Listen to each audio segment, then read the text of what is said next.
On est Wolof, verbe naître, juddu, par essence. Mais on peut le devenir par la culture. Des théoriciens de plateau, habillés fallacieusement de respectabilité, et qui déversaient sur nous des thèses homicides pour ensevelir la notion Wolof, une tentative de génocide culturel nourrie de mensonges historiques, de fabrication sémantique et d'imagination infective. Un. Deuxièmement, des ignorants, bavards, auto-investis et qui nous insultaient impunément à la face de la République.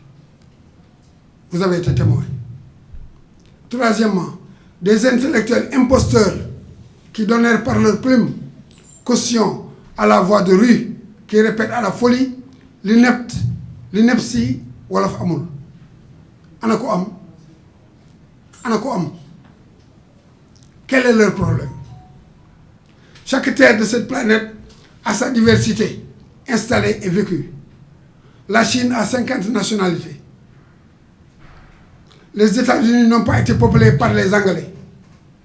Que par les Anglais. Et pourtant, tout le monde parle anglais. La langue des Francs est devenue la langue des Français. Et pourtant, il y a le breton, l'occitan, le normand et tant d'autres avec lesquels elle a vécu et façonné une grande histoire de France. Toute langue évolue, grammaticalement, orthographiquement, phonétiquement. Il faut relire le français du XVIIe siècle.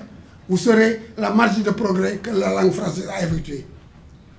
Mais le Wolof des anciens est gardé dans les villages Wolof et dans les zones isolées, comme celle des Lébous.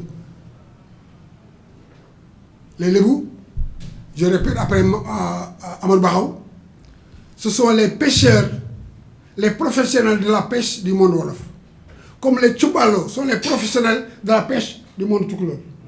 Comme les Somono sont les professionnels de la pêche du monde Bambara. Ils ont créé d'ailleurs un village qui s'appelle Somone, au Sénégal. C'est ça.